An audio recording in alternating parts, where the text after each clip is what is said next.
They smiled, they laughed at your jokes, they told you things they don't tell anyone else.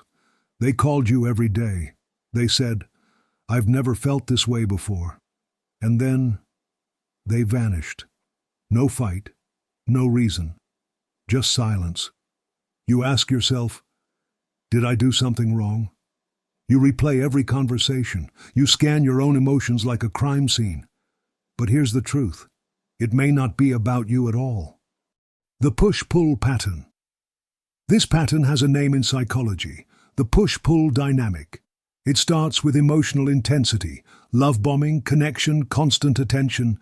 It feels like you finally met someone who gets you. But then, the shift happens.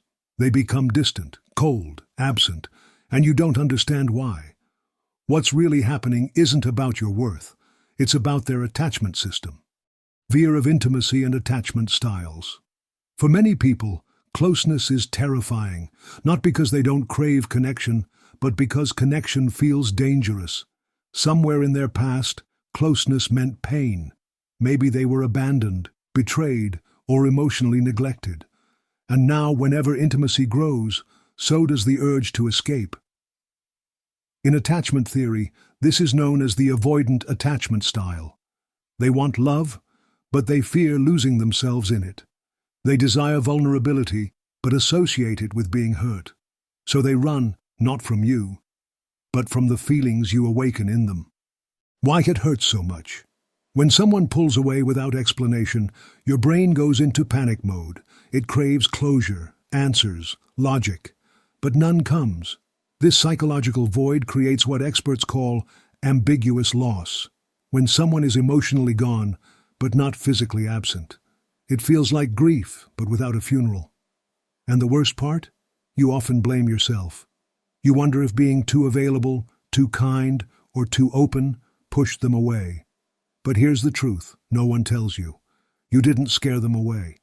Their fear was already living inside them, you just woke it up.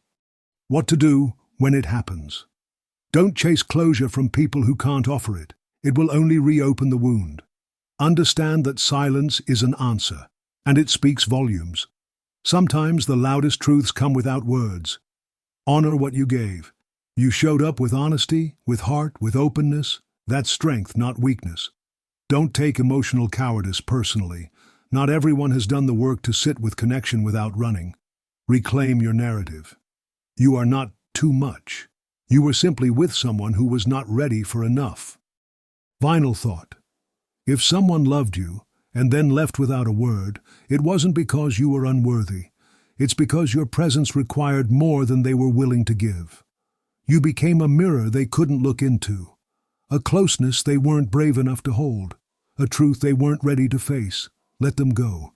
And never dim your light for someone who only knew how to admire it from a distance. This is where silence ends and truth begins to speak.